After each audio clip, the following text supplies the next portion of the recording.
தமிழர்களின் வீர விளையாட்டுகளில் ஒன்றான ஜல்லிக்கட்டு போட்டி பொங்கல் பண்டிகையை ஒட்டி மதுரை மாவட்டத்தில் பிரம்மாண்டமாக நடைபெறுவது வழக்கம். வீரத்தின் அடையாளமாக தயாராகும் வாடிவாசல்கள் வழியாக திமிரியலும் காளைகளுக்கு பயிற்சிகள் அளிக்கப்பட்டு வருகின்றன.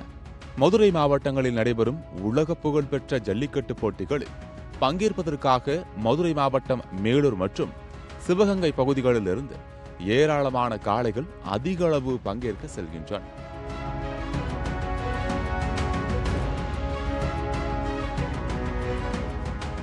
இங்கு ஜல்லிக்கட்டு போட்டிகளில் பங்கேற்ற காளைகள் எவ்வித வீரனையும் தமது திமிரை அடக்க முடியாமல் எல்லைக்கோடு வரை செல்லும் காளையே வெற்றி பெற்றதாக அறிவிக்கப்படுகின்றது. அவ்வாறு வெற்றி பெறும் காளைகளை உயிரோடு இருந்தாலும் சரி, அவை இறந்தாலும் சரி, தங்களது பிள்ளைகளைப் போலத்தான் வளர்த்து வருகின்றனர்.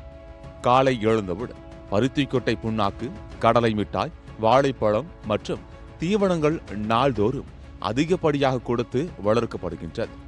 உடல் வலுப்பெற வாரம் தோறும் நீச்சல் பயிற்சியும் காளைகளுக்கு கொடுக்கப்படுவதாக தெரிவிக்கின்றனர் காளை வளர்ப்பு. மாட்டுக்கு பருத்தி வதை, ஊசி, கோதுமை தவிடு, பச்சரிசி இது போன்ற ஐட்டம் கொடுப்போம். அடுத்து பழங்களில் பேரிச்சம்பழம் இந்த மாதிரி பழங்களில் கொடுப்போம். அதுபோல் வாரத்துக்கு 2 முறை நீச்சல் பயிற்சி 1 மணி நேரம் போடுவோம். அதுபோல் நடைபயிற்சி மாட்டு கொடுப்போம். அதுபோல் மண் குத்துறதுக்கு மண் குத்த நல்லா விடுவோம். மேலூர் பகுதியில் முன்னர் பெண்களை திருமணம் செய்து கொடுக்கும் போது சீதனமாக ஒரு ஜல்லிக்கட்டு காளைகளையும் கொடுத்து வந்தன்.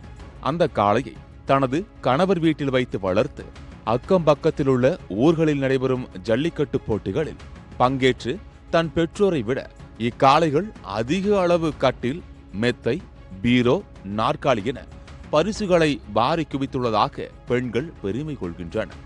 தங்கள் பிள்ளைகளைப் போல வளர்க்கப்பட்ட காரணத்தால் ஜல்லிக்கட்டு காளை இறக்கும் சமயத்தில் கூட தங்கள் வீட்டில் ஒருவர் இறந்தால் எவ்வாறு இறுதி அஞ்சலி செலுத்தப்பட்டு தலைமுடியை மொட்டை அடித்து அஞ்சலி செலுத்தும் நிகழ்வுகளும் இங்கு காணப்பட்டு வருகின்றது. இந்த ஆண்டு சிறப்பான முறையில் மதுரை மாவட்டத்தில் வாடிவாசல்கள் தயாராகி வருகின்றன. அதில் பங்கேற்பதற்காக காளைகளும் உத்வேகத்தில் சீறி பாய காத்து கொண்டிருக்கின்றன.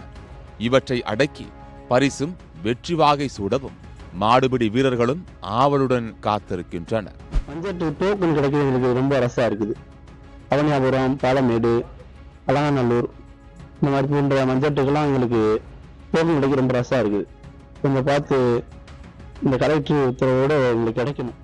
இந்த ஆண்டு பொங்கல் பண்டிகை காளைகளுக்கும் காளையர்களுக்கும் திருவிழாவாக இருக்கும் என்பதில் எவ்வித சந்தேகமும் இல்லை. சத்தியம் செய்திகளுக்காக மதுரை மாவட்ட செய்தியாளர் கார்த்தியுடன் செய்திக்குழு.